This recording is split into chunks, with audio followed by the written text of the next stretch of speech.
Krishna, please accept my humble obeisances, glories to Maharaj and Prabhupada. Thank you very much for joining today in our continuing discussion of the Srimad Bhagavatam. So we'll resume our discussion from 1.7.15, first canto, 7th chapter, verse 15. Start with the Mangalacharan. Om Namo Bhagavate Vasudevaya. Om Namo Bhagavate Vasudevaya. Om Namo Bhagavate Vasudevaya. Narayanam Namaskrityam Naram Cheva Narottamam Devim Saraswatim Vyasam Tato Jaya Udhiraye Nashtaprayeshu Bhadreshu Nityam Bhagavata Sevaya Bhagavate Uttam Shlokir Bhaktir Bhavatir Naishtiki Om Ajnanatimirandasya Jnananjana Shalakaya Chakshurunmilitam Yena Tasmai Shri Guruve Namaha. So, quick recap. Uh, the seventh chapter, which is titled as Son of Drona Punished, talks of the interaction between Ashwathama, the son of Drona, and the Pandavas. Essentially, it's the setting of the scene of the Bhagavatam to be spoken. So these set of chapters, they answer the question by the sages to Sutta Goswami that under what circumstances was the Bhagavatam spoken, and also some more understanding about Parishit Maharaj. So this pastime basically unfolds and gives us answers to both these aspects. So this particular part of the chapter is really an extract from the Mahabharata. And the previous set of verses talked about the end of the Mahabharata. So when the Mahabharata war ended and almost all the warriors on both the sides, the Pandavas and the Kauravas, were killed, and Duryodhan was mortally wounded by Bhima. And at that time, Ashwathama, the son of Dronacharya, he killed the 5 sons of Draupadi. And it says that he delivered it to his master, namely Yudhishthir, foolishly thinking that he will be pleased, but actually Yudhishthir was not pleased. So this was 13-14. So we'll do verse 15. And as I had said last time, I'll quickly also recount how this pastime unfolds in the Mahabharata. The pastime is mostly the same in terms of the major points. There are some difference in minor points, and that's why I want to talk about the Mahabharata pastime, so that when you're asked, you at least can be aware of the differences, and also, if need be, address it. So we'll do 1.7.15. Mata Shishunam Nidanam Sutanam Nishamya Ghoram Pratipayamana Tadarudadvashpa Kalakulakshi Tam Santavyan Nahakirtamali. Draupadi, the mother of the 5 children of the Pandavas, after hearing of the massacre of her sons, began to cry in distress, with eyes full of tears. Trying to pacify her in a great loss, Arjun spoke to her thus. So, the 5 children of Pandavas are collectively known as the Upa-Pandavas, and in themselves they were formidable warriors.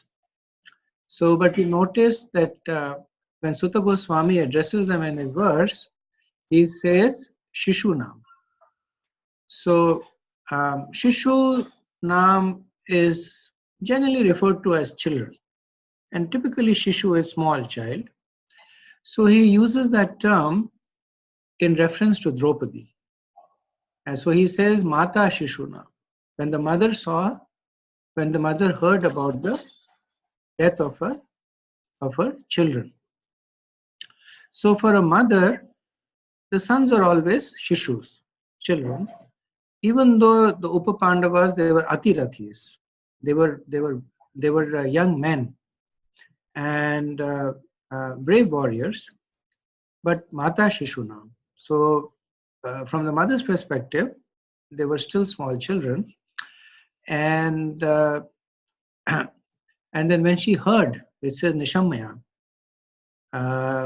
of the Ghoram Nidanam. So Nidanam means death and Ghoram means ghastly. So Ghoram Nidanam is the ghastly massacre. And we'll see that why is it being called Ghoram Nidanam.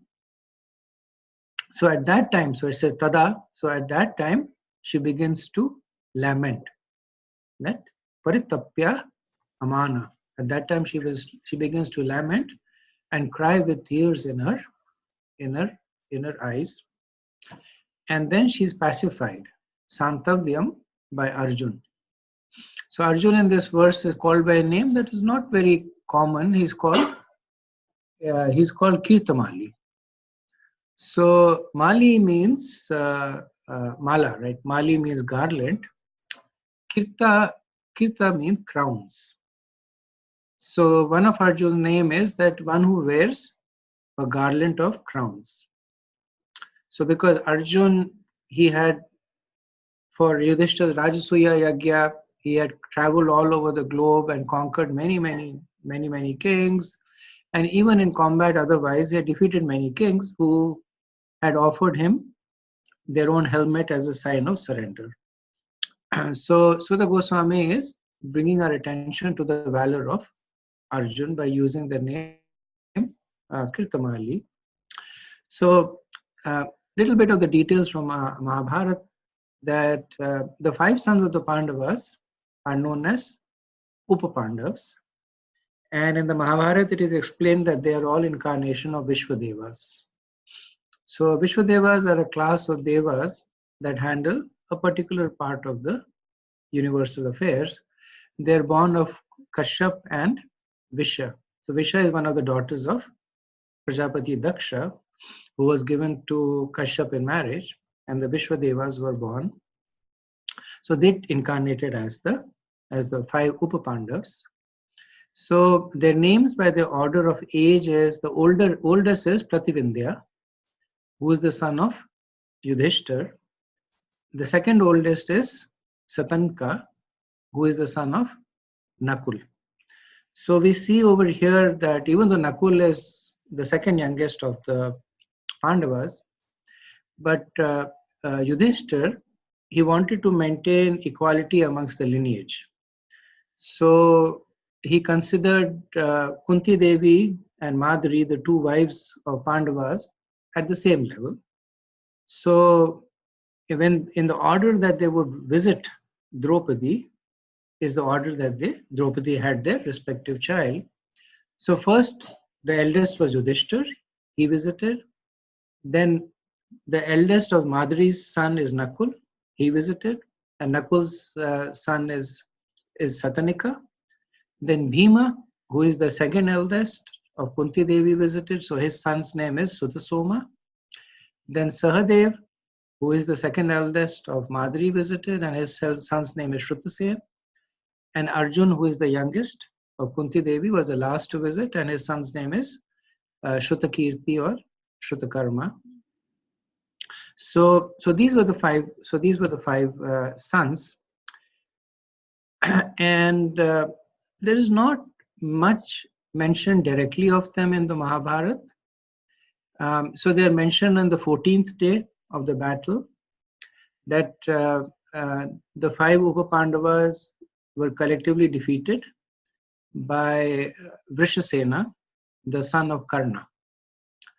and they were rescued by Bhim.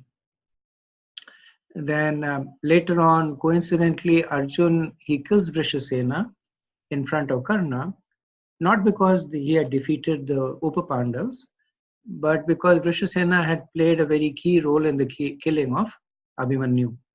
So Vrishasena had attacked Abhimanyu from behind, and with his arrows, he had broken his bow, which basically left Abhimanyu exposed. So Arjun had given this challenge to Karna, that I will kill your son right in front of you. But I will do it in the Kshatriya way. So in the battle, Karna, it so happened, was caught up in a part of battle that he could not extricate himself. But right in front of Karna, Arjun kills Vrishasena, but he kills him fair in a face-to-face combat. So after the battle was, at least the battle on the battlefield was over, the last battle of Kurukshetra was fought deep in the jungle. So when the battle is finished, then on the Kaurava side, only 4 people survive. So there is Duryodhan, there is Ashwathama, Kripacharya, and Kritvarma. So all 4 of them, they disperse into the jungle. And the Pandavas, they basically track down Duryodhan. And then there is the famous mace fight that happens between Bhima and Duryodhan. So at that time, Lord Balram comes and he tries to dissuade them. So he says that both of you are my students. So I know your strengths and weaknesses. So Bhima is much more stronger than Duryodhan, but Duryodhan is much more skillful. So both of you are evenly matched and this battle will not end. So better for you not to fight. But then he saw that both Bhima and Duryodhan were very anxious to fight.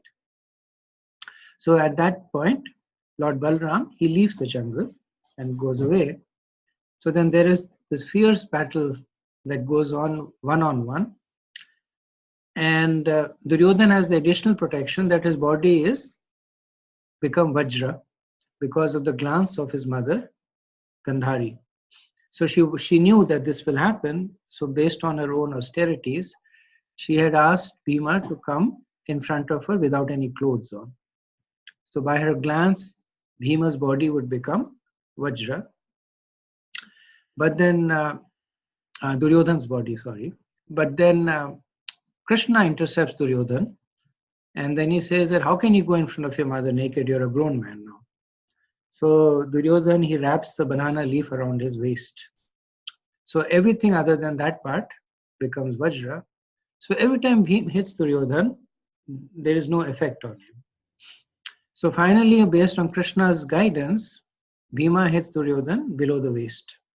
So even though it's considered to be against the rules of mace war, Bhima just follows the instructions of Krishna. And so the blow cripples Duryodhan and the Pandavas leave him for dead. So at that time, and so this is given in the Saptik Parva of the Mahabharata. So at that time, the 3 remaining members find Duryodhan. He is not dead, almost dead. And Ashwathama, Kripacharya, and Kritvarma, they're very, very upset. Firstly, that Bhima had cheated in this way. And secondly, the fact that they had lost the war. So Duryodhan, then and there, he crowns Ashwathama as the commander-in-chief of his army, which essentially had just 2 other people, Kripacharya and Kritvarma. And Ashwathama, as the new commander-in-chief, he promises to avenge the death of, or the imminent death of Duryodhan. So the 3 of them, they start traveling in the night. And at one point, they are tired, so they are taking rest. And then Ashwathama, he is not able to sleep. So he sees that in the cover of darkness, an owl has attacked a colony of crows. And because the owl is a creature of darkness, it kills several crows that are completely bewildered because they were sleeping. So Ashwathama shares this idea, and Kripacharya tries to dissuade him, saying that we are Kshatriyas, we are warriors, but Ashwathama is very firm. And because he is the commander-in-chief and have taken a vow to follow him, so they also agree to his plan. So then Ashwathama heads over to the camp of the Pandavas. And at that time, it so happens that Krishna, Draupadi, the 5 Pandavas, and Satyaki were not in the camp. So when Ashwathama tries to enter the camp, he's stopped by a majestic but a ghastly creature. And it's mentioned not in the Mahabharata but in some of the Puranas that the personality is Bhairav, one of the doots of Lord Shiva. So whatever Ashwathama tried, Bhairava would repulse it. So Ashwathama becomes very, very desperate. So he goes into the jungle, he lights a fire, and he starts worshipping Lord Shiva.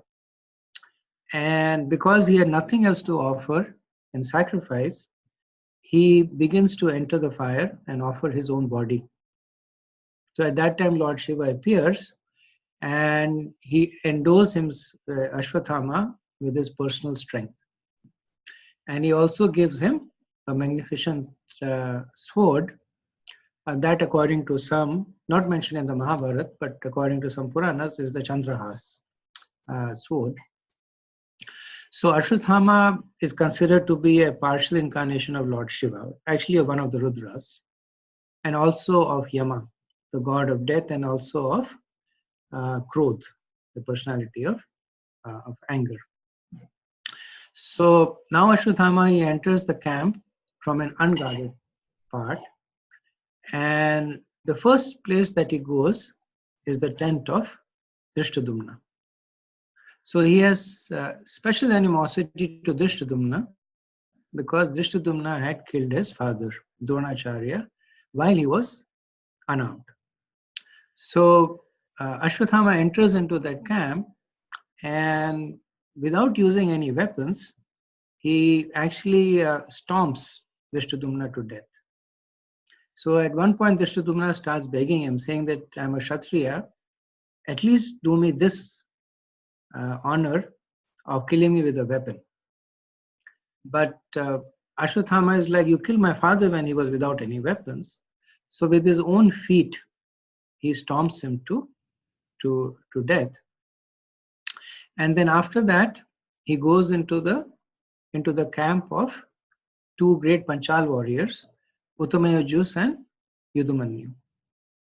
So these are 2 brothers of Draupadi, sons of Drupad, and their names are mentioned by Duryodhan in the Bhagavad Gita when he talks about the 20 Atirathis or Maharathis. So this is the first chapter, I think verse maybe 11 or 12. Yudamanyuscha Vikranta Uttamayujuscha Viryavan Swabhadre Draupedeyascha Shebhyascha Narapungava. So they are 2 brothers and they're great warriors. So he kills them both in their sleep. So by now there is furor in the camp. So now there is a little bit of deviation. So now it says that the Upapandavas, they quickly wear on their armor and attack Ashwathama. But Ashwathama kills all 5 of them. So in the Bhagavatam it is said that they were killed while they were sleeping and they were beheaded. So to some extent it is true because they were not prepared for battle. And they were attacked while they were sleeping. The camp was attacked while they were sleeping. But the Mahabharata says that they were actually in combat with Ashwathama, but Ashwathama kills them. And then after that he kills Shikhandi. So he basically hits Shikhandi on the head with his sword, and he vertically bifurcates him. So from head to toe, he drives the sword down and divides Shikhandi into two parts. And then there is general furore. So everybody in the camp is now up. They attack Ashwathama. Ashwathama attacks them back. But because he's been imbued by the strength of Shiva, because of the sword, he is invincible. And most of the survivors of the battle were the Panchals and the Matsyas. So the Panchals were all relatives of Draupadi. And the Matsyas were all relatives of Uttara, Abhimanyu's wife. So he attacks them all and he starts killing them.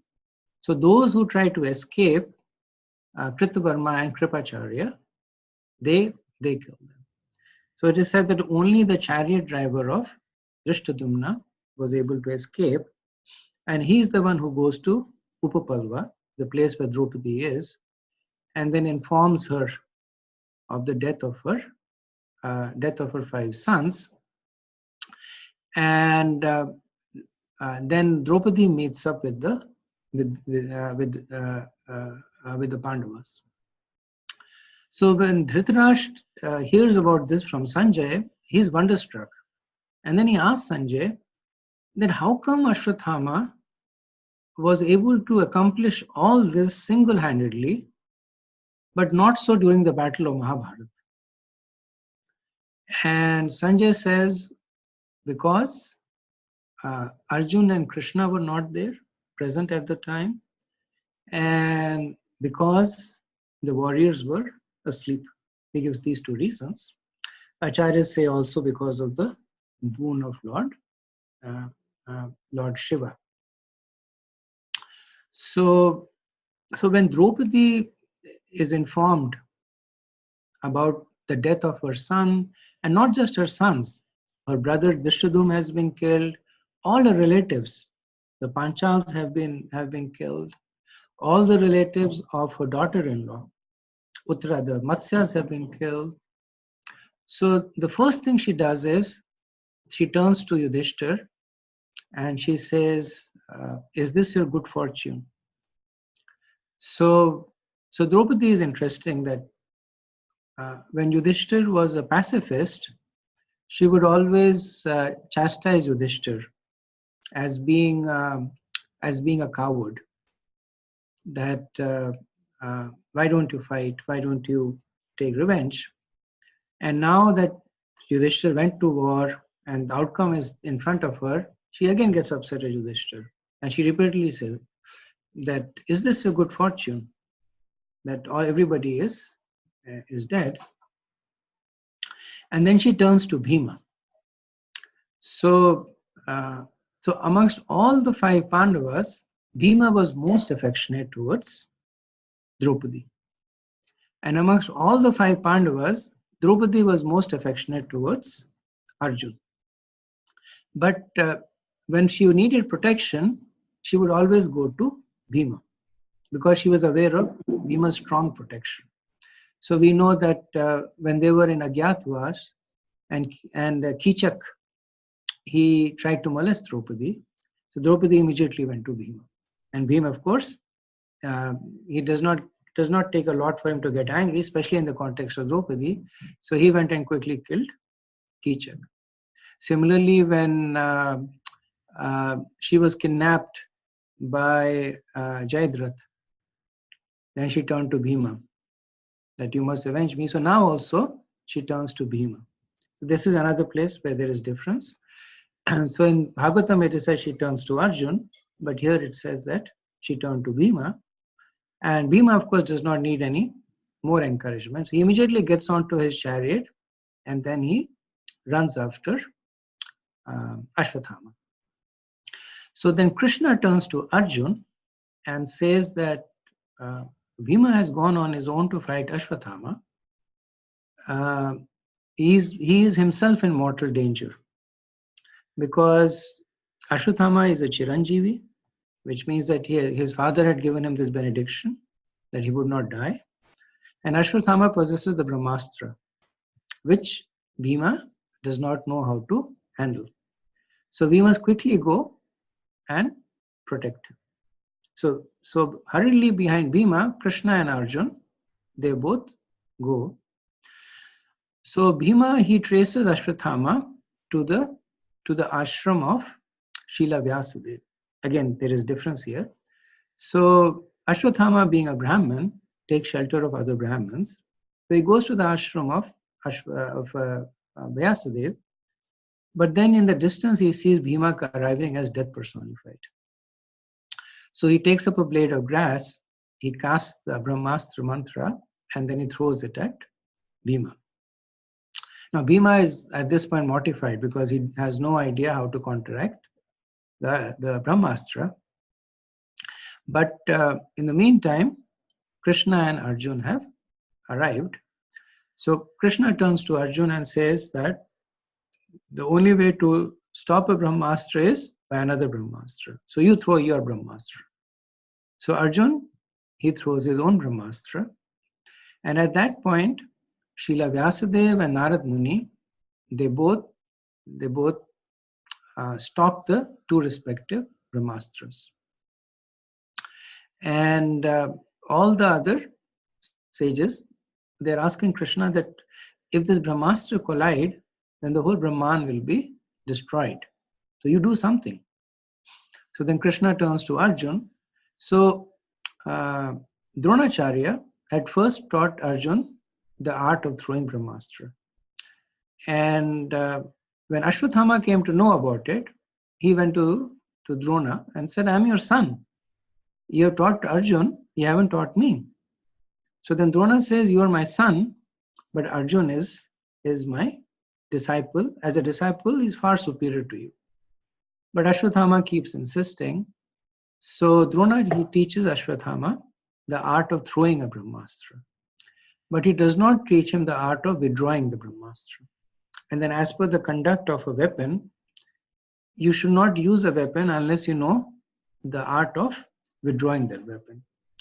So there are two kinds of weapons. There are Shastras and Astras.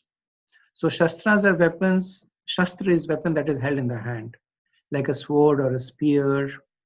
Astras are like weapons that are subtle, like the Agni Astra, the Vayu Astra. They have a presiding deity, and they are cast through mantras. So the conduct of a war is that you should not throw an astra unless you know how to withdraw it. And Drona does not teach Ashwatthama the art of withdrawing the Brahmastra, hoping that that would prevent him from using it, because he did not consider Ashwatthama to be qualified. So Krishna now turns to Arjuna and he says, you know how to withdraw it, so you withdraw your Brahmastra. So Arjuna withdraws his own Brahmastra, but Ashwatthama, he does not know how to withdraw his Brahmastra, so he redirects it to the womb of Uttara. And that's again a place where the Bhagavatam is different. So when it hits the womb of Uttara, then Krishna gets very upset, and he says that the Brahmastra is invincible, so I do not want to go against the benedictions of Lord Brahma. So here in Bhagavatam it's called Brahmashira, the head of Brahma. So he allows the Brahmastra to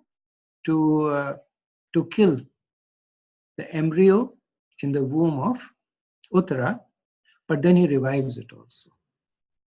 In the Bhagavatam, it is said that he covers the embryo by his energy so that the Brahmastra is dissipated. But in the Mahabharata, it is written that he allows it to kill the embryo, but he directs the soul not to go away.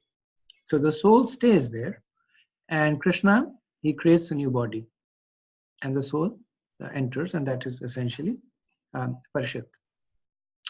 So So anyway, continuing this, so when Krishna has negated the effect of Ashwathama's Brahmastra, he curses Ashwathama. And he says that for 3,000 years, you will travel around the globe infested with pus and all kinds of diseases with no form of human contact. And because of that curse, Ashwathama for 3,000 years traveled that. He also took away the money from the forehead of Ashwathama. And then, of course, we know that after that, Ashwathama has been performing austerities, and he will continue to perform austerities for millions of years until the next Dwapar Kali Sandhi appears, and then he will be the 29th Vyasadeva.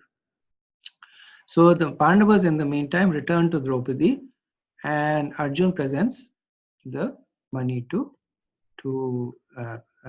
Draupadi. So this was both an explanation of this verse and an reference to the Mahabharata. Any questions or comments on this?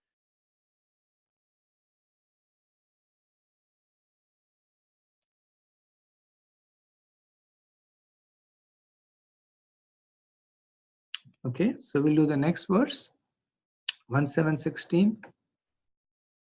Tada suchaste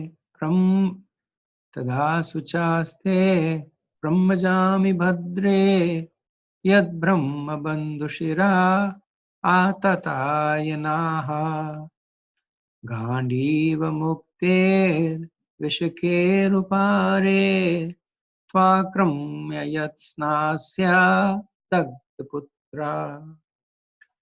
O gentle lady, when I present you with the head of that Brahman, after beheading him with the arrows from my Gandiva bow, I shall then wipe the tears from your eyes and pacify you.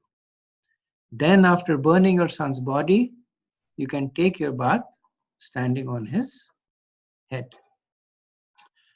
So, one may think that Arjun is being cruel.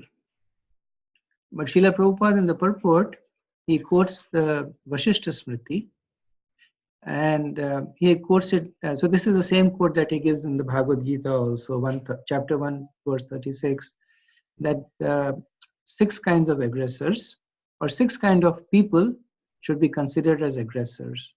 The one who sets fire to the house, one who administers poison, one who attacks with deadly weapons, one who plunders wealth or who usurps agricultural fields, or one who entices one's wife is called an aggressor. So if you remember in Bhagavad Gita, at one point Arjun, he refuses to fight, saying that sin will overcome us if we slay such aggressors. Therefore, it is not proper for us to kill the sons of Dhritarashtra and our friends. But now he does not have any compunctions. So Acharya said that clearly Arjun had heard and assimilated the message of Bhagavad Gita, because now he does not say that should I kill Ashwathama or not. In fact, he himself is making this promise to Draupadi.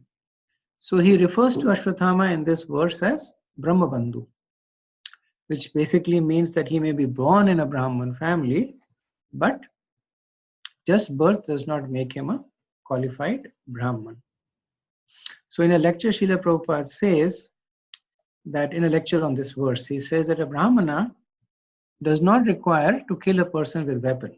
No, that is Kshatriya's business. If one is actually a Brahman, of course in the age of Kali, such Brahman is not to be found. Simply his curse is sufficient to kill a man. So what to speak of Brahman, he is less than a Kshatriya. Even a Kshatriya does not kill anybody while one is sleeping. A Kshatriya challenges, offers him weapons, fights, and then one of them is killed. Ashwathama violated both Brahmanical and Kshatriya code of conduct, and thus is fit to be punished by death. So Arjun in this verse, he is promising to bring back the head of Ashwathama after beheading him with his arrows. And he calls Draupadi Bhadre. He says, "Oh gentle lady." So there's a little bit of rasabhas, that he's making these ghastly promises to Draupadi, that I will bring you the head, and then you stand on top of that head and take a bath. And then only I will pacify you, oh gentle lady.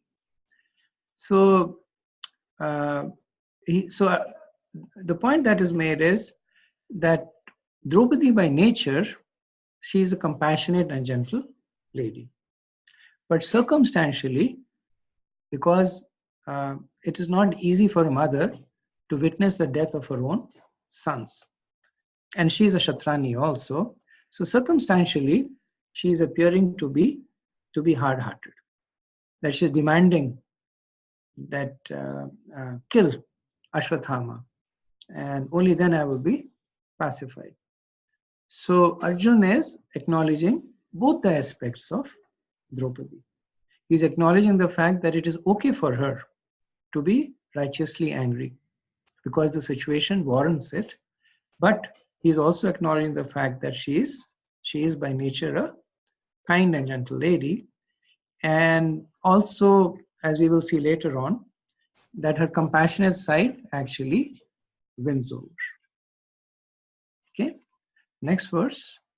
So these verses, Srila Prabhupada has either no commentary or very short commentaries. So 1.7.17. Questions, comments?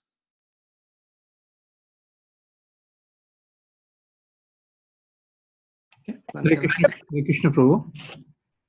Yes, Maybe I don't know the right time to ask this. Definitely there will be a takeaway with each role in Mahabharata, whether it is the Abhimanyu's thing or the killing of Pandavas. So is there a way where we can, what is the takeaway which was being said here? Or? So thank you, Prabhu. So to some extent, the discussion on the verse also contains the takeaway.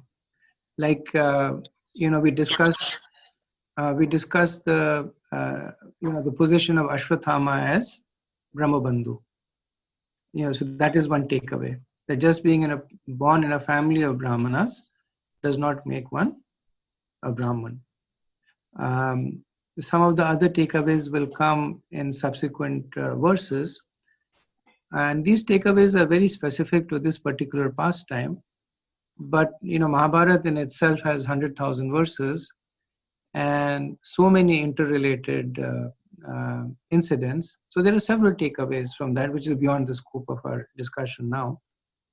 But as we discuss this particular pastime, when we discuss the verse, we'll also talk about the lessons that verses are giving us, either implicitly or more explicitly. Okay, thank you. Okay, anything else? Yeah, Hare Krishna Prabhuji. Hare Krishna Mataji. Yeah. So basically in Mahabharata, I see that because they did adharma, and so other person also did adharma, and because he did adharma, so other person did adharma. So for one thing is like Ashwathama killed the sleeping sons because his father was killed adharmically, right? So what is the difference between Pandavas killing Dronacharya adharmically and Ashwathama killing the sons of Draupadi adharmically? Only because Krishna was involved, it became dharma? So, so Mataji, so you're speaking from the perspective of a devotee, and in that perspective, the answer is the possible explanation that you're giving is correct. That because of the presence of Krishna, everything that was done on the side of the Pandavas was dharma. So Yudhishthir lying about the death of Ashwathama, and Arjun taking away the arrows from Bhishma, so many other intrigues.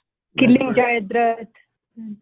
the killing of Jayadratha, so, the premature setting up, creating a scene at night, so many things that were done, but they all become dharma because the personification of dharma is there. And from a devotee perspective, that is our Brahmastra that covers everything. But Mahabharata is also analyzed at many different levels, and there are depending on which level that you look, from a level of morality, there are also explanations that justify the conduct of the Pandavas, and in contrast with the Kauravas. So I'll just speak, because you spoke about Drona, so I'll just speak about that. So a lot of the justifications are incident by incident. So the reason the killing of Dronacharya was justified, because he abandoned the rules of warfare. So as per the rules of Kshatriya war, a person who possesses a Shastra should fight with another who has a Shastra. And a person who has an Astra should fight with another who has an Astra. But this is, I believe this is on the 17th, or this is on the 12th day, I believe. This is the 12th day of the Mahabharata. And Dronacharya, for whatever reason, well, there is reasons given, but everything has a subplot. He begins to massacre the entire army of the Pandavas using very potent astras, ones that he was not supposed to use. And because and he was killing by the millions. And because Dronacharya was basically unstoppable, so then Krishna says that if you let Dronacharya continue like this, then your whole army will be annihilated. But we don't want to do what Dronacharya is doing. So so Drona was an acharya, and as an acharya, he sets an example for others also. So Krishna did not want an acharya to be seen in that light for posterity. So he said we have to immediately stop Dronacharya, and Drona could not be killed with weapon in hand. So that's why that whole pastime unfolds, where Krishna asks Yudhishthira to say that Ashwathama is dead. Dronacharya had given the boon of being Chiranjeevi to Ashwathama, but still he gets bewildered. And Drushtadum was basically created for the purpose of killing Dronacharya. So at that time he beheads Dronacharya. So from the moral perspective also, in every so-called dharmic act has an explanation. Background. Yeah. Has a background and an explanation.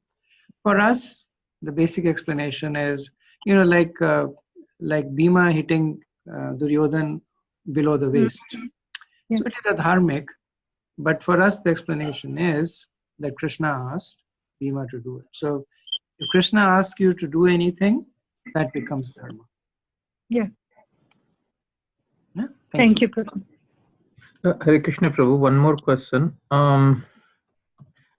In this 1716, it started out with saying those 6 qualities, like it's not 6 qualities, 6 types, where like the one who lit our house with fire. Mm-hmm. So what are those again, Prabhu? Like, and the question here is not only those 6 lists, and what is it we need to understand with that? Is it like only because we learn to forgive, right? Is there these 6 will come into that category, or how do we how we should digest that? So this particular word, Agnido Garadascheva Shastrapani Dhanapaha Shretadhara Farichaha Sad Ete Atatyana. So this is from Vashishta Smriti, and so Vasishtha Smriti is basically conduct by human beings to live by.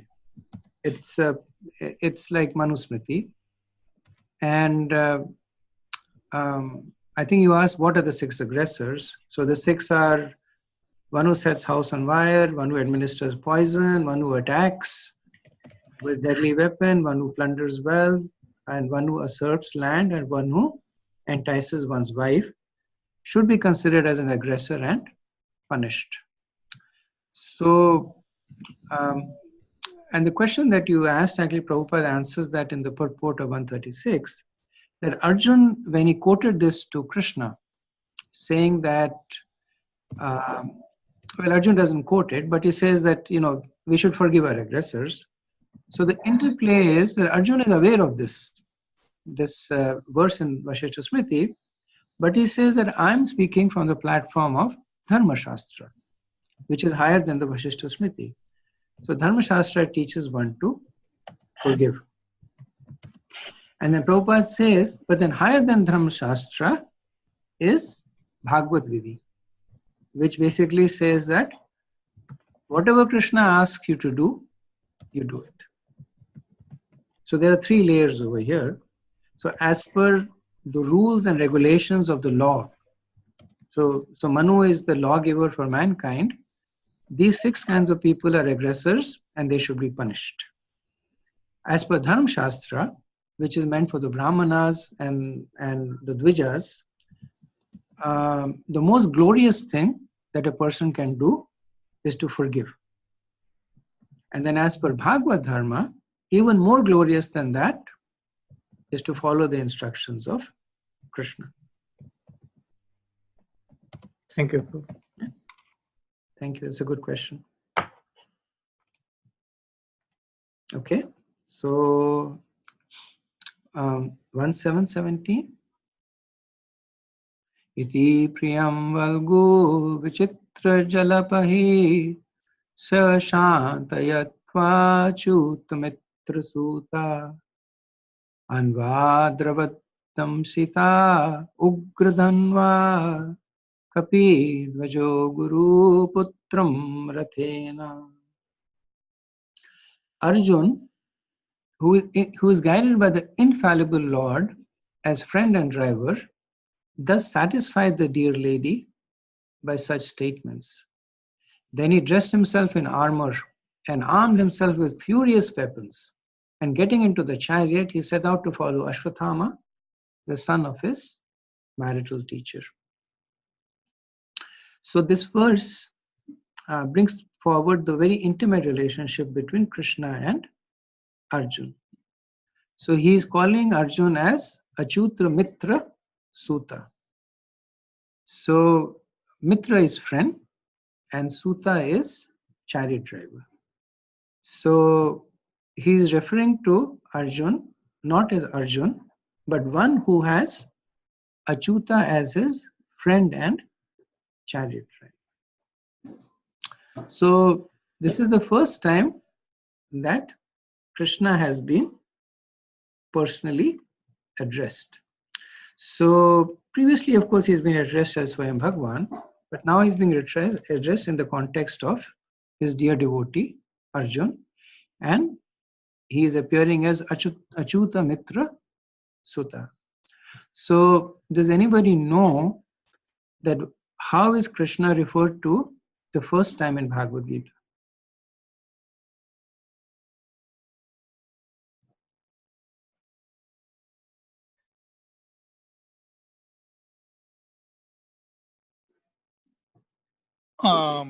Achyuta, because that Ratha Sthapaya me Senayor Bhayor. Correct. So this is the first time that Arjun turns to Krishna and he says, Senayor Ubayor Madhye Rathasthapatam Mi Achyuta. And Prabhupada in the purport writes that even though Krishna is the Supreme Personality, I'm paraphrasing, I don't remember word by word, but he says, even though Krishna is the Supreme Personality of Godhead, he first appears in the Bhagavad Gita as a chariot driver of Arjun. So that is why Krishna is called infallible. So Achyuta means inconceivable and infallible. One meaning of Achyuta is beyond the senses. And the other is that he is beyond failure. He is infallible. So he is inconceivable because it is difficult to conceive how God can appear as the servant of his own devotee. And is infallible because he never fails in the service of his devotee. So coming back to the Bhagavatam, so we see the little bit of parallel over here, that the first time Krishna appears in the Bhagavad Gita, he is addressed as Ratham Sthapya Me Achyuta. He says, take my chariot in the middle of the two army, my dear Achyuta. Here also he appears as in conjunction with Arjun as Achyuta Mitra Suta.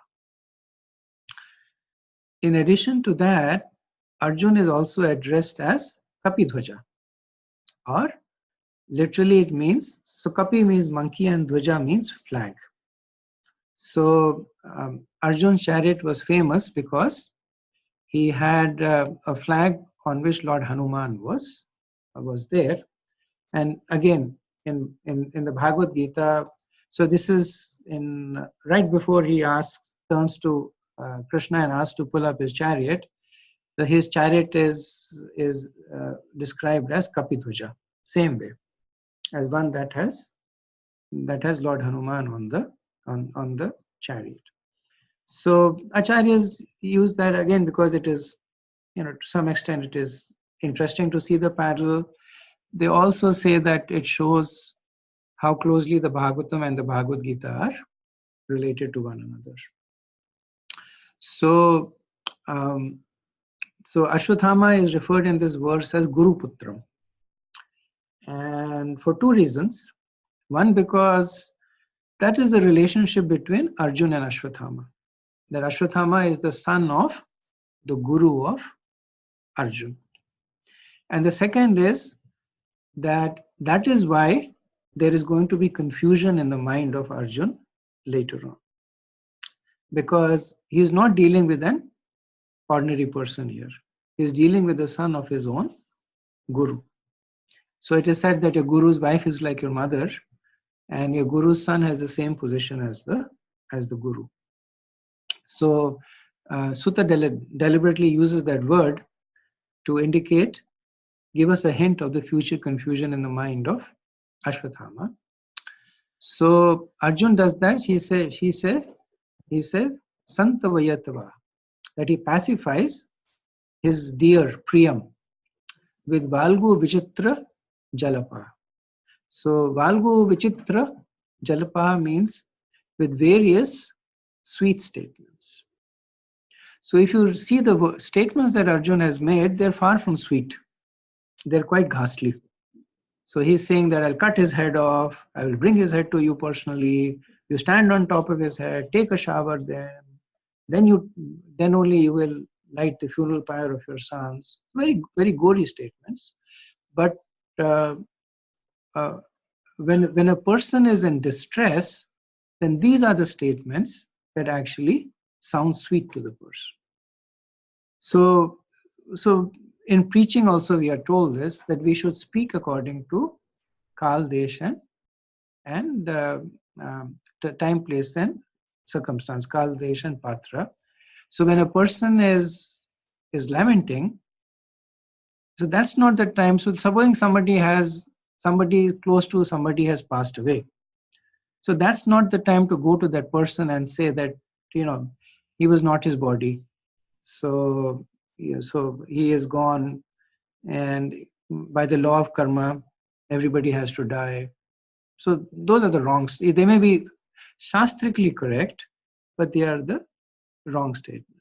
At that point, the person wants to hear the glorification or some kind of appeasement. So similarly here, Draupadi is burning in the fire of anger and revenge. It may be momentary, but that's what she's burning in. So these are the kind of statements that will sound sweet to her. So that's why Sutta says Valgo Vichitra Jalapa, that in these kinds of sweet statements. And after that, what Arjun does is Damishtra Ugradhanva, that he wears his armor, Damishta, and Ugradhanva, that his deadly weapons. Ugra means deadly. And Rathena, so then he gets on board his chariot and Anvadravat, that in rapid pursuit of Ashwathama, he departs. Okay, I'll do the next verse. Any questions or comments on this one?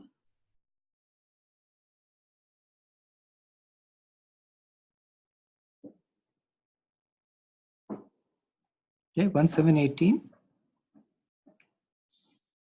Tamapatantam savilakshya durad kumarhodvignamanaarathena paradrvat prana paripsham urvayam yavad gamam rudra bhayadyatakaha.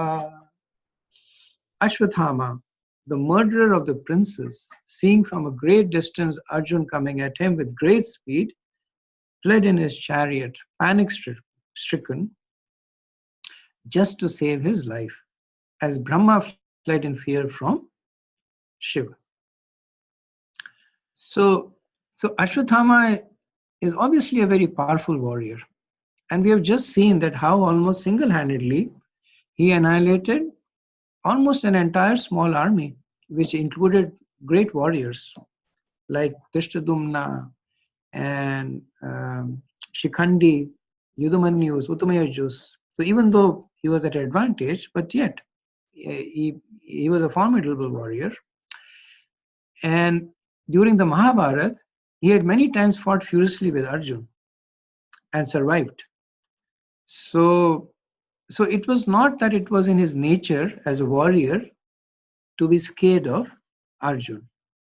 So yet we see that when he sees Arjun arriving, he runs away from him. So why do you think he's running away from Arjun?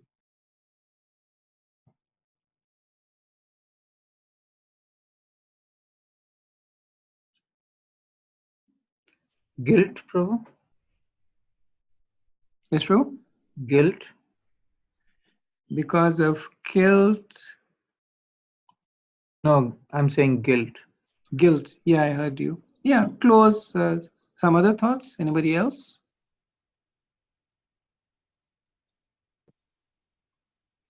He saw Krishna along with Arjuna.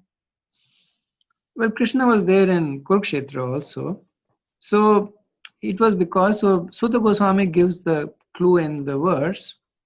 He says, Kumaraha Dvigna. So, because he was contaminated with the sin of killing the sleeping sons of the Pandavas. So that is the nature of sin, that it weakens one from within. And even the most powerful person, their strength, their courage and conviction. So, because of Kumaraha, what is the immediate phrase he uses is Udvignamana. So, Udvignamana means, literally means disturbed in mind. So the nature of sin is that it takes away all good qualities from the person. So Ashwathama, he was a great warrior. But because he was contaminated by the sin that he had just committed, he became a coward. And he ran away in fear. It was not in his nature to be fearful, but he ran away in fear of Arjun because of Udvignamana. So in Bhagavad Gita, we also see this phrase Udvignamana. So Dukheshu Ruvigmana, Sukheshu Vigdispara, Vitarag Bhaya Krodha, Stitadhir Muniruchate. Same context, but not the same context, but same meaning, of course. Dukheshu Anuvigmana, one whose mind is not disturbed in unhappiness. Sukheshu Vignamana, Vigdispara, and or in happiness. So we see Ashwathama not behaving like Ashwathama because of the Udvignamana from Kumaraha. And the analogy that Sutta uses is that that Rudra Bhayat Kaha. So Rudra Bhayat is from the fear of Lord Shiva, and Srila Prabhupada in the purport says that according to the reading matter, either Kaha or Arkaha. And there are two references, so there are two different pastimes. So one pastime is with the reference to Lord Brahma. So one of the Brahma is also known as Kaha, and this pastime appears in the Bhagavatam in the 3rd canto, 12th chapter, that Brahma has a daughter by the name of Vak. And she's so beautiful that he begins to run after her with a desire to enjoy her. And when Lord Shiva sees that, he gets very angry. And with his trident, he attacks Brahma. So Brahma at that point, taking the form of a deer, he runs away in fear of Lord Shiva. So that is one analogy, and the analogy is similar in the sense that Lord Brahma himself is a very powerful person, because he was contaminated by the sin of lusting after his own daughter. He became Udvignamana, and he ran away in fear of Lord Shiva. The second pastime is a little bit more involved. Srila Prabhupada explains this again in the purport, that this is Arkaha. So this pastime, he says, is explained in the Vaman Puran, where there was a demon by the name of Vidunmali. And Vidunmali is a follower of Lord Shiva. So by performing penances, he got a chariot that was effulgent like the sun, and from Lord Shiva. So Vidunmali didn't like the fact that when there was day at one point, there was night at another point on the earth. So what he would do is that when there was day at one part, he would take his chariot to the other part. So there would be day over there. And when Surya Dev would go to the other part, then he would take his chariot to the other part. So there would be day over there. So when I was reading this, it was fascinating that this whole concept that there is day and night on the earth, it came across much, much later on in contemporary science, because of obvious reasons, that people were not traveling, so they had no idea that half the earth was day and half the earth was night. But 5,000 years in the Bhagavatam, well, this even predates the Bhagavatam, this concept was already given in the context of this. So going back to the past time, the Surya Dev, he became angry, saying that this is Prakriti's rule, that when there is day in my half part, there will be night over there. So with his own rays, he melted the chariot of Vidunmali. Then Lord Shiva became very angry. That firstly because he had melted the chariot that he had gifted, and secondly because he's very protective of his devotees. So Lord Shiva ran after Surya Dev, and then Surya Dev ran away from Lord Shiva and fell down at Kashi.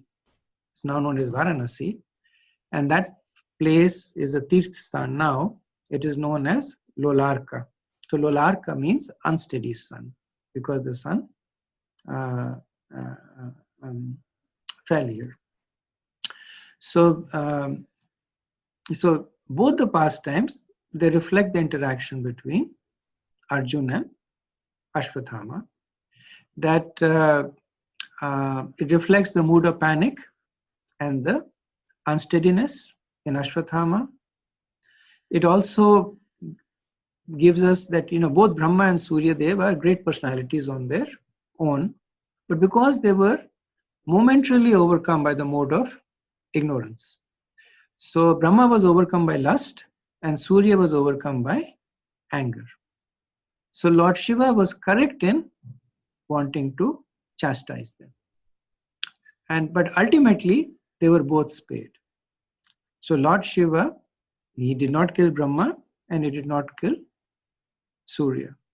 So we see the we see this pastime will also be playing out in the same way. That Ashwatthama is actually a great personality. And we can see that based on his antecedents and basically the fact that he will be our future Vyasadeva. And he's momentarily overcome by the mode of passion and ignorance, for which he will be just chastised, but ultimately he will be spared. Okay, any questions, comments on this?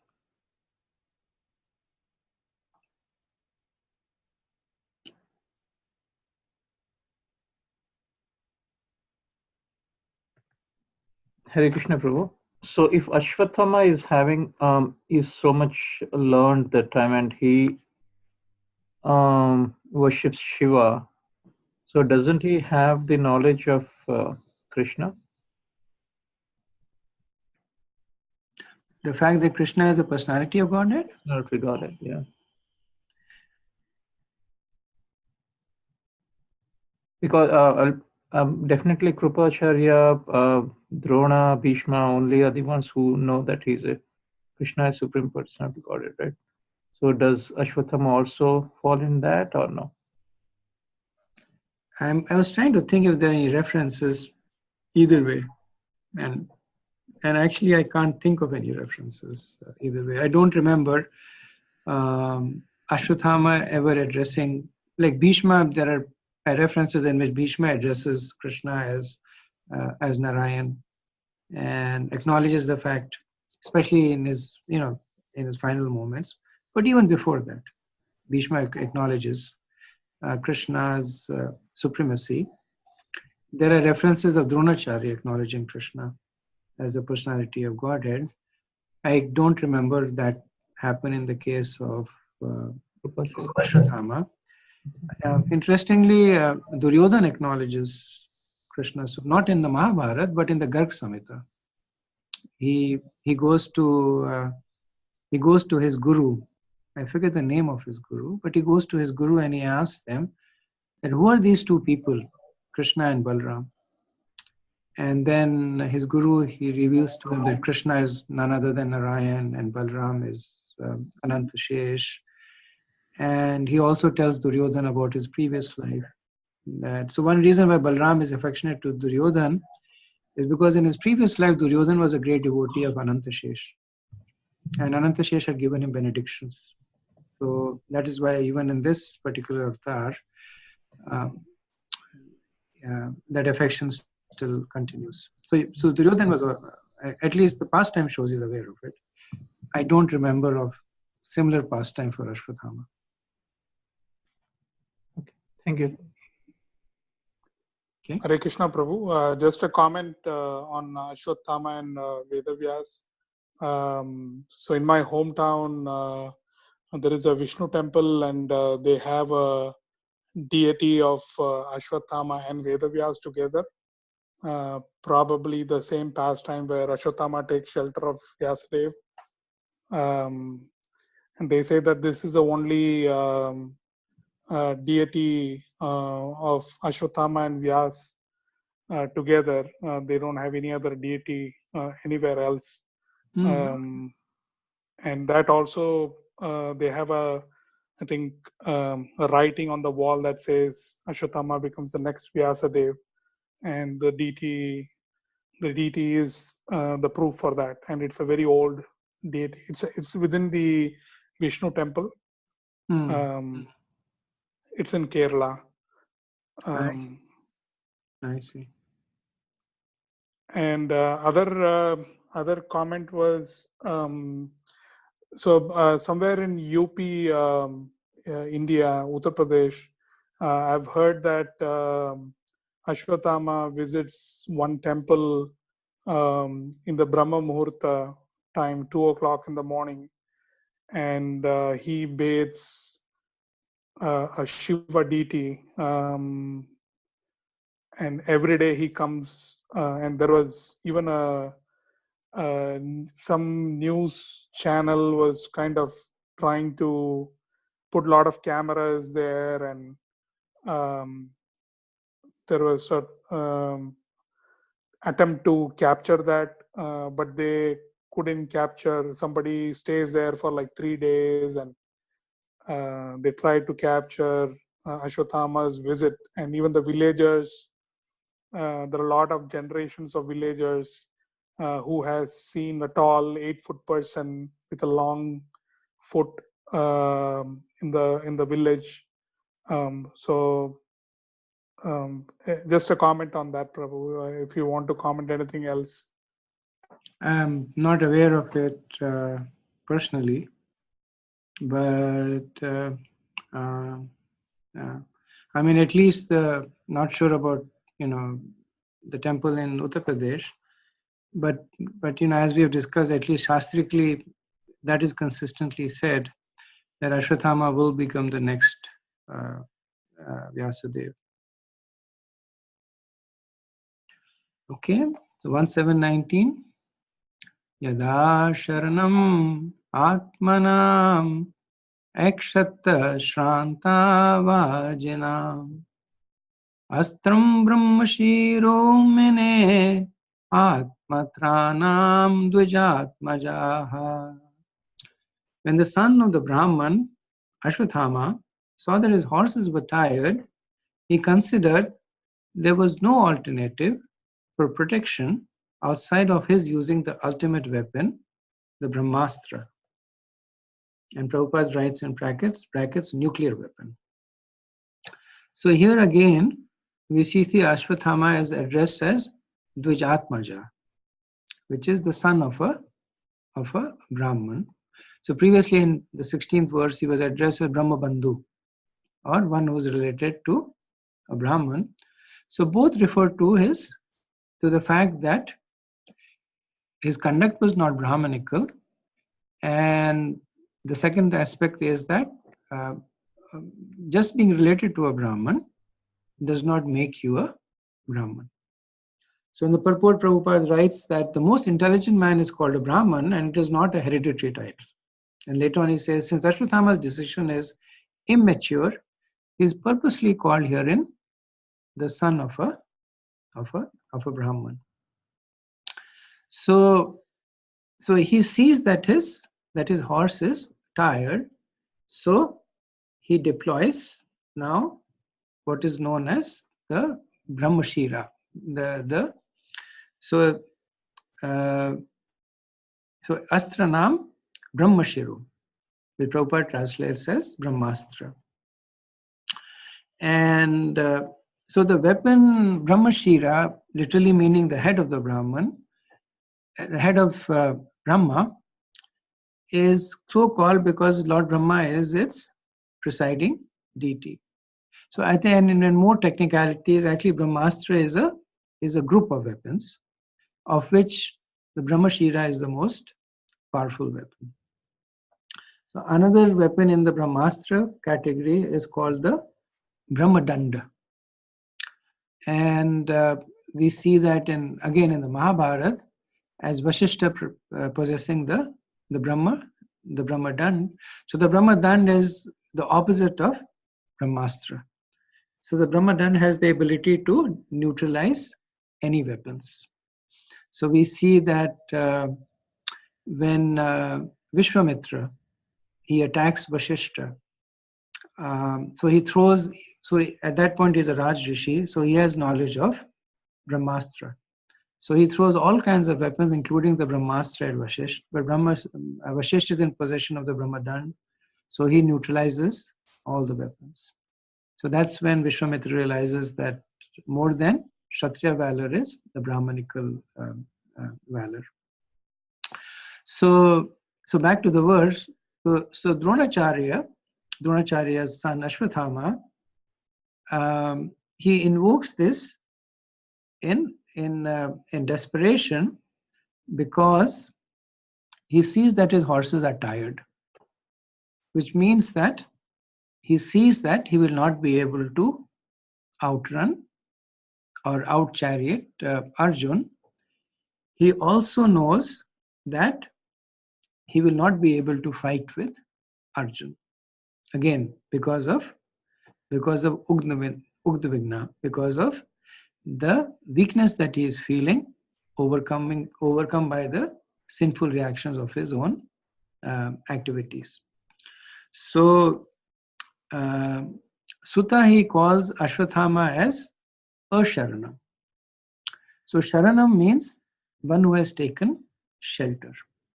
A Sharanam means that one who is without any shelter. So, so a jiva, if he is properly situated, he has many shelters. He has shelters of dharma. He has shelter of guru. He has shelter of piety. And ultimately, he has shelter of Krishna. But Ashwathama has given up all the shelters. He has conducted himself in an adharmic way. So he has given up the shelter of dharma. He has done something that, so when Dronacharya had given Ashwathama the weapon, he had actually extracted a promise from him that you should never use it. And Ashwathama broke that promise. So he had given up the shelter of his own guru. And because he was on the opposite side of Krishna, he had given up the shelter of Krishna. And in contrast to that, Arjun is fully protected. He is fully protected by virtue, by piety, and ultimately by Krishna.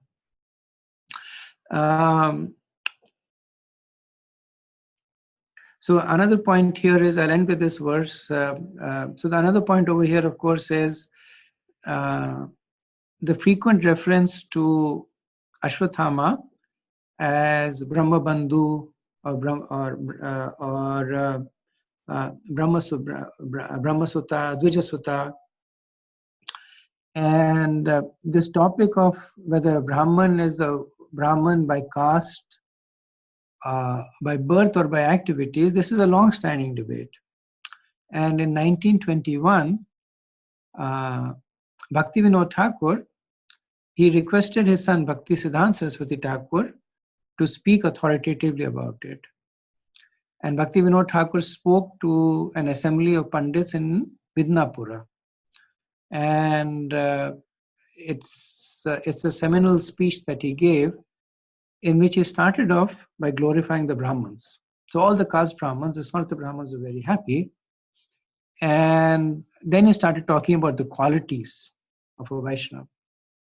And then he finally made this point that if a person does not display the qualities, he should not be considered to be a Brahmin, even if he is born in a Brahmin family. And if a person displays the quality, he should be considered to be a Brahmin, even if he is born in a Chandal family.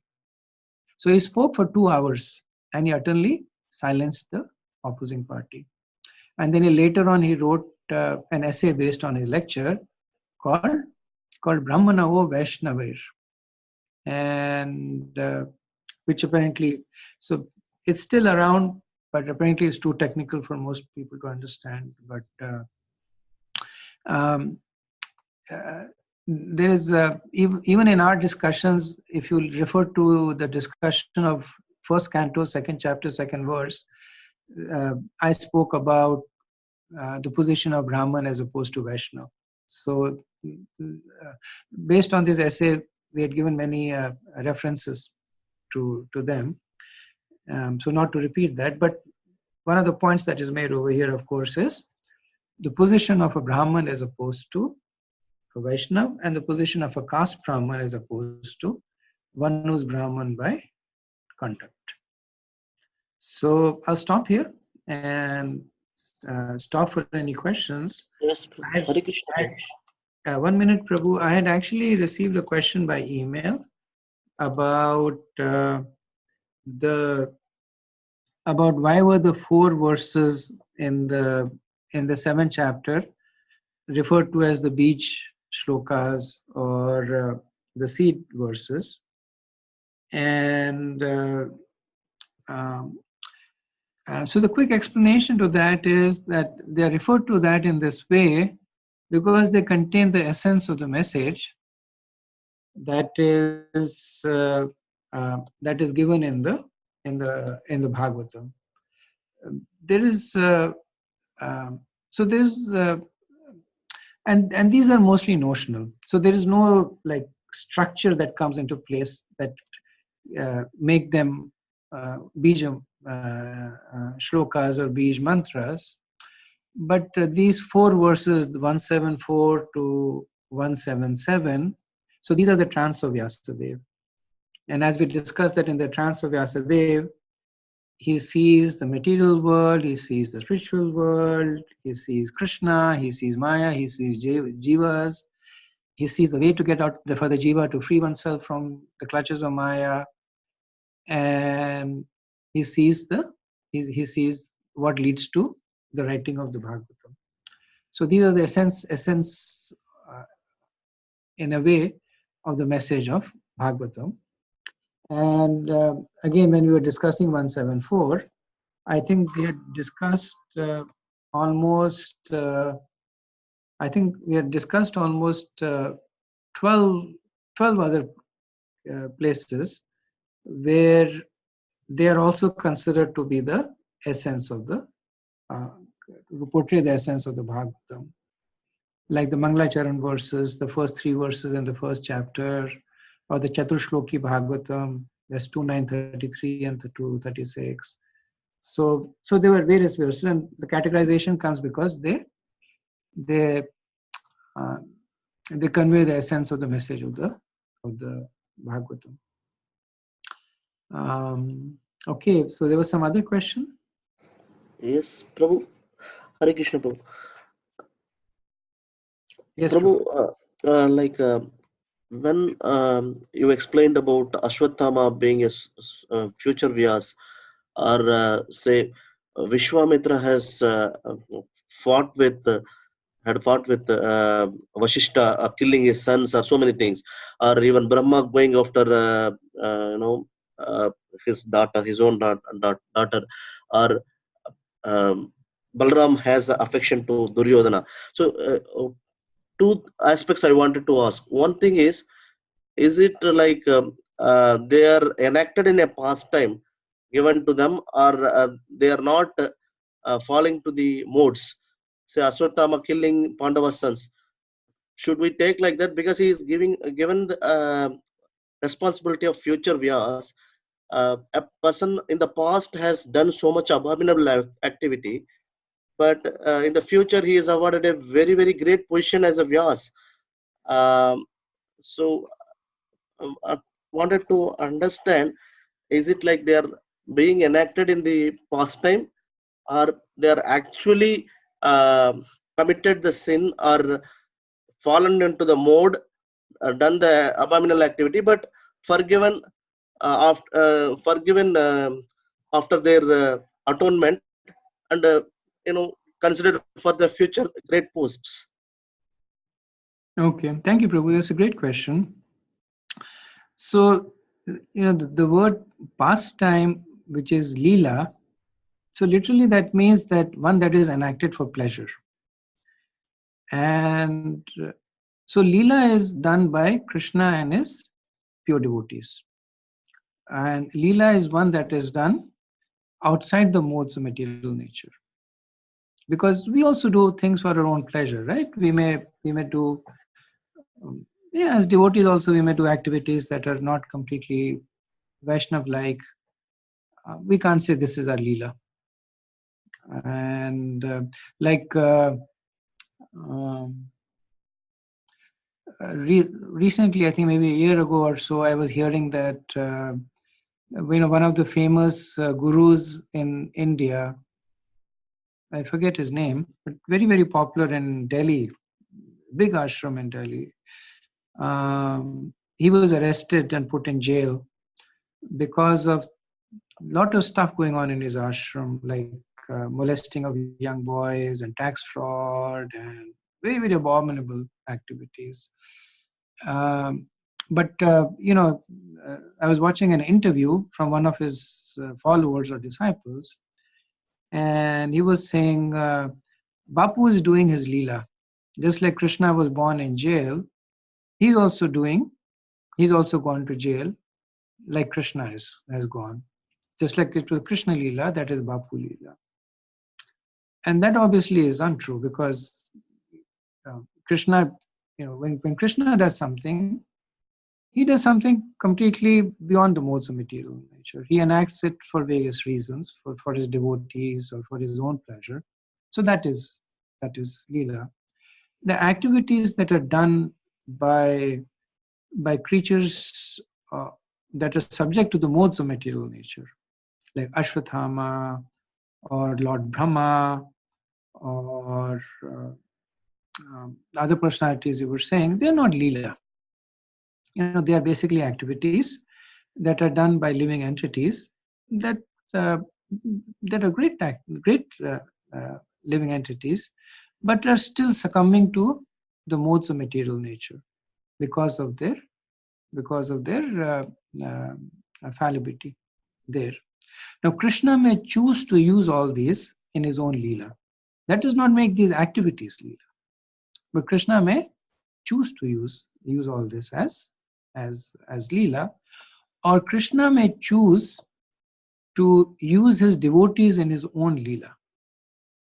Like the bewilderment of Arjun is considered to be Leela. The bewilderment of Parikshit Maharaj is considered to be Leela. So that is Krishna using his own pure devotees for some purpose, to make a statement, to annihilate the miscreants, whatever reason. So that is because they're part of Krishna Leela, not because they are not because they are choosing to conduct the Leela, but because they are in contact with Krishna's Chitta Shakti, or they're more precisely they're in contact with Krishna's Leela Shakti. So it becomes Leela.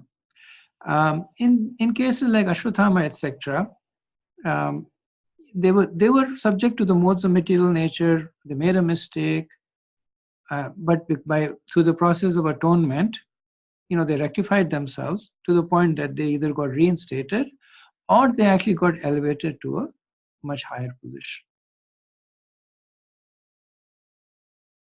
Is that okay, Prabhu? Thank you, Prabhu. Hare Krishna. Okay. Anything else? Hare Krishna, Prabhu. Go ahead, Mataji. Go ahead, Mataji. Yeah, so from Ashwatthama's example, so even for us, like no matter what we have done in the past, like past lives, unforgivable or whatever it is, so we also have a hope of, we should not feel hopeless situation anytime, right? And thank you, Mataji. So that is to a great extent why Krishna chooses to put these pastimes in his leelas to inspire us.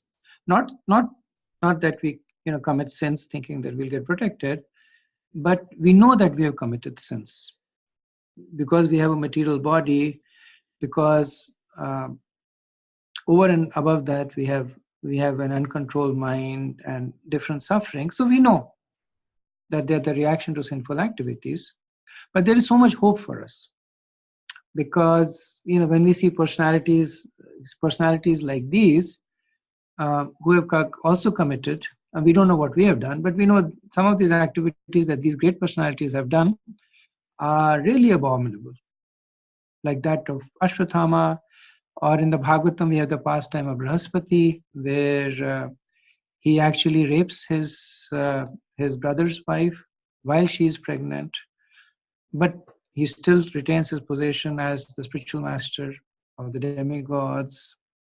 Or we see Soma kidnapping the wife of his own spiritual master and impregnating her, or Indra,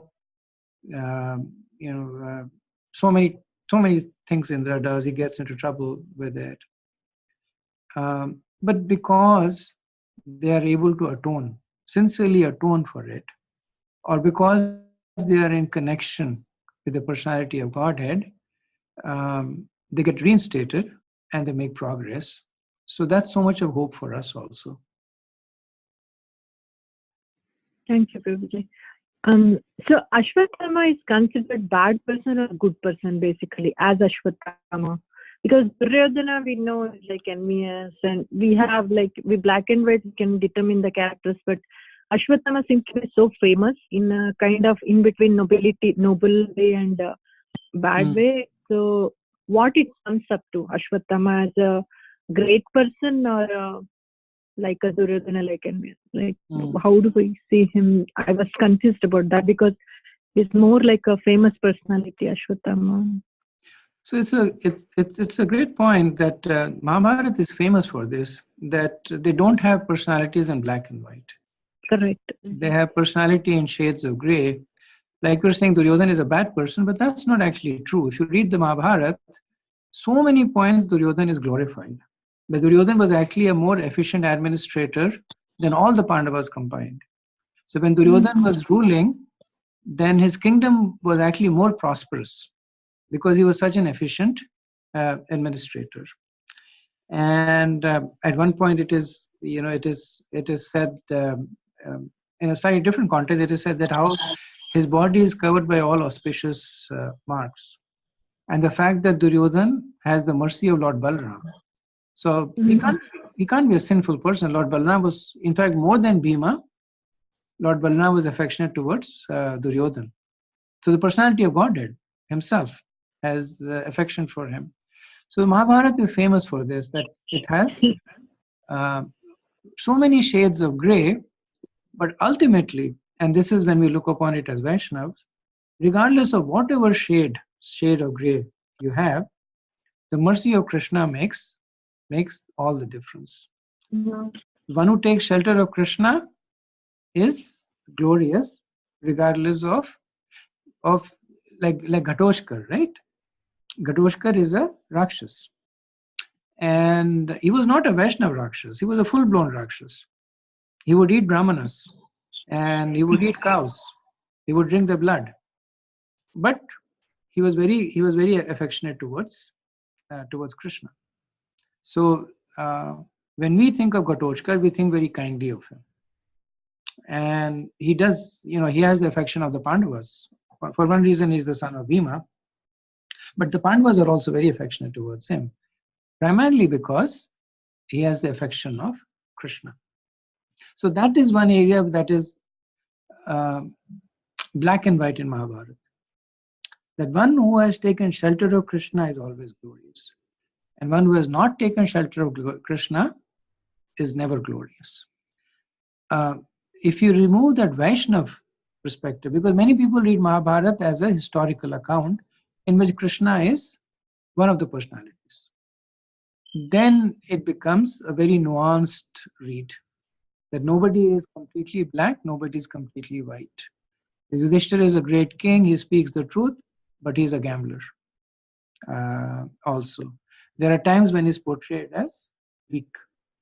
If you look at Draupadi's conversation with Yudhishthira, then Draupadi has what is called a wife's honesty. So a wife is always brutally honest with the husband, and she sarcastically glorifies Yudhishthira so many times. After the gambling, there's a whole chapter in which Draupadi, she talks about all the so-called qualities of Yudhishthira. And Yudhishthira is quietly sitting and listening to and accepts her chastisement. So there's nobody who's fully black, who's fully white. Krishna is also presented as a nuanced one, and that's what makes Mahabharata so fascinating. That it gives us a glimpse of real life, because in real life you rarely see people who are either black or white. Thank you, Prabhu. Amazing. Hare Krishna, Prabhu. Hare Krishna, Saram Prabhu. Hare Krishna. Prabhu, we talk about atonement and all that. Even though they have done so many mistakes and they get a great position, but what about somebody who does Vaishnava Parad?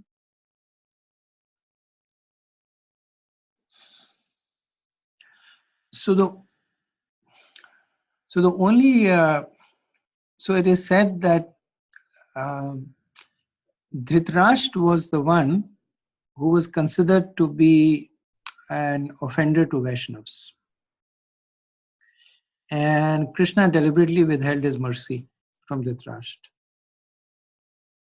So in the battlefield of Kurukshetra, both the armies, the Pandavas and the Kauravas, they achieved liberation. but because of the presence of Krishna. But Krishna refused to give that to Dhritarashtra. So that's why Vidur, when he instructs Dhritarashtra, he does not instruct him in the chanting of the Hare Krishna Maha Mantra. Because Vidur is a devotee. If he was and he is the well-wisher of his brother, he would have shown him the highest path, that you chant Hare Krishna and go back to Godhead. But he knew that because Dhritarashtra had offended Krishna, he would not, and Krishna's devotees, the point you make of Vaishnava Prad, he would not get Krishna's mercy. So he guides him to the path of Sayuji Mukti, of impersonal liberation. That example is generally quoted. Other than that, there may be more cases. They don't come to my mind, but I'm sure there may be more cases of personalities who committed Vaishnava Prad and were not forgiven by Krishna. Thank you, Prabhu. Okay. Anything else? We're actually out of time also. So I'll stop over here. We'll start from 1720 next week. Thank you very much.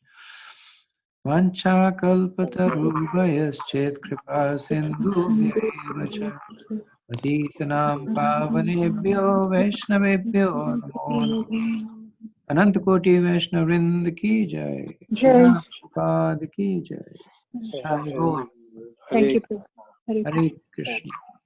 Hare Krishna.